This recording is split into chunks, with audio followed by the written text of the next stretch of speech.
model has been developed by a very good friend of mine, University of Copenhagen, a professor named Catherine Richardson. She was also part of the panel that Antonio Guterres, Secretary General of UN, appointed to do the development report for 2019, presented last September. So she has tried to explain kind of the relation between SDGs in this way. And if you look at the right side of the screen, you'll see that we have some of the goals which are targeted at the environment. So 13 on climate action, 14 on life below water, and 15 on life on land. This is sort of the core environmental goals.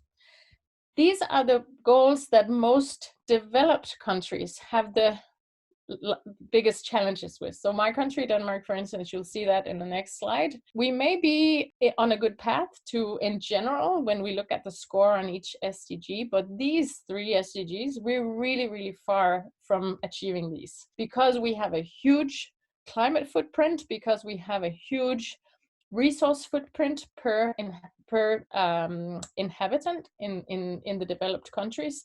These are where we really, really have to put our efforts.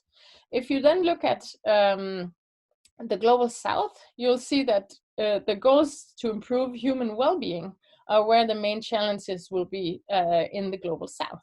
So we really here have an expression of, as I said, the universalism of the agenda, that even though some countries may perform really well on the human well-being goals, they perform really bad on the environmental goals.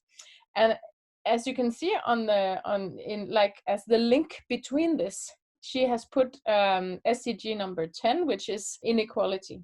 So I guess this really expresses that, globally, we have enough resources and wealth to achieve the goals on human well-being for everyone in this world. We will also have that when we become more people in the world, but it will take a better distribution of that wealth, and it will take that we improve on goal number 10 on equality. And likewise, if we are to improve on the goals on environment, this will mean that the developed countries will have to change the way they produce and the way they consume.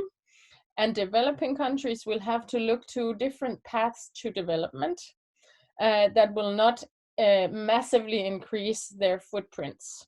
So this is sort of a way to see, that everyone has challenges here, and basically inequality is or improving on inequality is the key. Then there are some levers for this transformation on the left side. So some of the other SDGs are like, these are some of the tools we can use in order to improve on environment and on human well-being. So to me, at least, this makes a lot of sense, and a way to kind of structure your thinking on the goals. So there is Professor Jeffrey Sachs at Columbia University has developed this with his Sustainable Development Solutions Network, which is a network of academics from all over the world working on sustainability. They have developed this SDG index, which looks at the indicators and how countries score individually on all the indicators. I didn't put this to brag at all, but actually to point out that even though, so my country, Denmark, is actually now leading this index, or at least we're number 1. You can see our score here is 85.2, which means that, if we were 100%, we would have achieved all the indicators, but, we still have a long way to go. However, you can see, so this is for each of the goals. They give you like red, orange, yellow, or green, depending on how you are doing on each of the goals. So if you look at Denmark here, again, we're number 1 on the index, but we still have, we're not green all the way, not at all. Actually, we are lacking behind on a number of the goals. And if you look at, as I said, the environmental goals, so on consumption and production, climate action, and life below water, we're actually doing pretty badly. And, some of this is really controversial to many people in Denmark, because we see ourselves as this very kind of green nation, and we've done a lot of renewable energy, wind turbines all over the place, but we actually still have a pretty long way to go. So this is something that can help you kind of get to this discussion about how your country needs to improve. And if you look at, so this is for sub-Saharan Africa, the same kind of score. You will see also from the point I made before that this is, where are the biggest challenges? It's on the human well-being goals, but it is for many countries, it's more or less all around. But if you look at then the green targets out here, you can see that the biggest challenges here are not on environment. This does not mean that you shouldn't take this seriously. All over the world, we have to look at our carbon footprint, our resource footprint, how we distribute our resources, and especially in a development setting. So when you want to achieve the human well-being goals, we have to make sure that it doesn't happen with a negative effect on the environmental goals. Right. So why should you in your organizations, in the settings that you work, look at this agenda? Why should you try, and this is of course what I believe, try to implement a framework of sustainable development into your own work? So first of all, to me, this is self-evident. Everyone has to contribute. This agenda is so ambitious and it is so complex that everyone on every level, no matter where you work, you will have to ask yourself, how can I contribute? We only have 10 years left. This is already 2020. And, we still, all the reports we're getting are saying that, we are not on track. We're not at all on track. So we have to do much, much more in order to achieve the transformation.